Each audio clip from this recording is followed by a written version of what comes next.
We, the students of NMIMIT Newton, having been selected for Texas Instruments Innovation Challenge Analog Design Contest 2014, are here for the video demonstration of our project entitled Electronically Controlled Flexible Suspension for Vehicles to Overcome Jerks Due to Potholes under the guidance of Dr. M.K. Parashuram. The main aim of our project is to detect the potholes and vary the level of suspension accordingly in order to maintain the ride height constant and to provide comfort to the automobile user. How we achieve this? This is the basic block diagram that describes our project. The camera mounted on the front panel of the vehicle will capture the images continuously.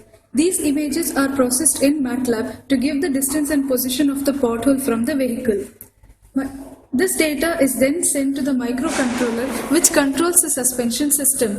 This is the MSP430 launchpad provided by Texas.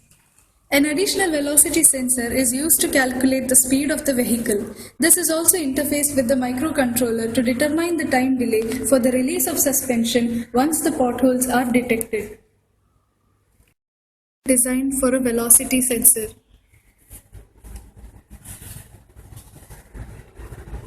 As you can see, this is the 555 timer and this is OPA227P op-amp provided by Texas Instruments, which acts like a unit gain buffer.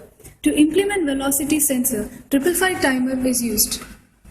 It is operated as an astable multivibrator whose output are pulses of variable frequency. To achieve this variable frequency, we are using a 10 kilo ohm potentiometer. The varying frequency represents the varying speed. The output of the velocity sensor is fed to microcontroller which counts the number of pulses. When the frequency is high, it means the number of pulses are more and hence the vehicle is moving at a higher speed. The reverse is also true. The algorithm of image processing using MATLAB. This is a code for image processing using MATLAB. Now let us see how it works. We have already captured some images of the potholes and are using them for this demonstration.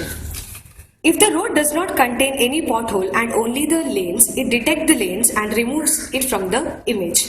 Initially, the true color image is scanned and if any lanes are detected, it is displayed in the grayscale image where the lanes are removed and it is replaced by the background color, that is the color of the road. This makes the pothole detection easier. Further, it tries to identify the potholes by using some thresholding techniques to identify the sharp contrast area, which is one of the characteristics of the pothole. Now, as you can see in this image, the blue color box represents the pothole and the red color block represents the lane. If the potholes are detected, it is displayed in a binary image. We also have the images of potholes filled with water. Our algorithm is efficient in detecting these potholes also. The code is capable of differentiating between the clean road, the road filled with potholes, and the muddy road. In case if the road is muddy, the pothole detection algorithm is not applied and hence the level of suspension does not change.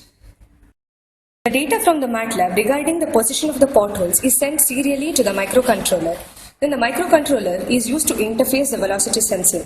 Once the pothole is detected, it measures the speed of the vehicle. This is achieved by continuously monitoring the output of the velocity sensor. The code written for the microcontroller counts the number of pulses and calculates the speed. Then the time delay required to activate the suspension is calculated based on the speed of the vehicle and distance of the pothole from the vehicle. The LED is used as a suspension indicator which turns on after the calculated time delay. The setup is as follows. The image to be processed contains potholes filled with water. It is detected and this LED turns on after some time delay to indicate that the suspension is activated.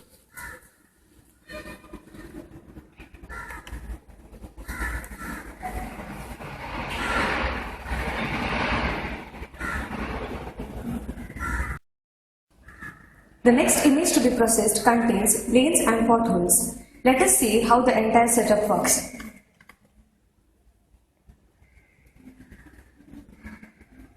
As the LED did not glow, let me tell you the reason behind it.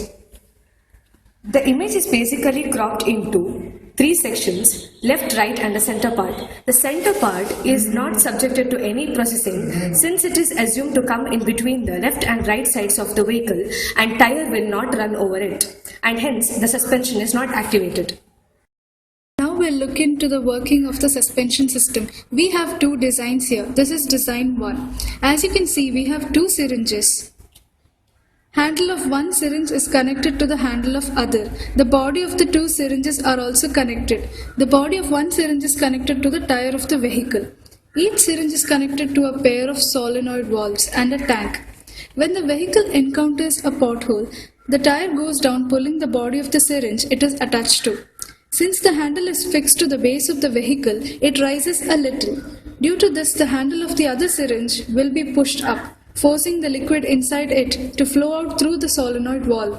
This will be temporarily stored in the tank. Similar but reverse action takes place when it comes out of the pothole. This is our second design for the implementation of suspension system. We have a closed cylinder connected to the tire of the vehicle, a piston connected to the base of the vehicle and some liquid inside. This is connected to a pair of solenoid valves through a two-way hydraulic pump. The suspension length is varied depending on the flow of liquid from upwards or downwards. In both the cases, the solenoid valve is controlled using the microcontroller. A solenoid valve is used to control the suspension. This will help in interfacing the microcontroller and the mechanical system involved in the suspension. For the wiring of solenoid, a circuit with a relay is used. The output from the microcontroller is fed to the relay of the circuit. Of our video demonstration here. Due to lack of time and unavailability of some components, we couldn't complete the implementation entirely. We thank one and all for helping us bring up to this stage. Thank you.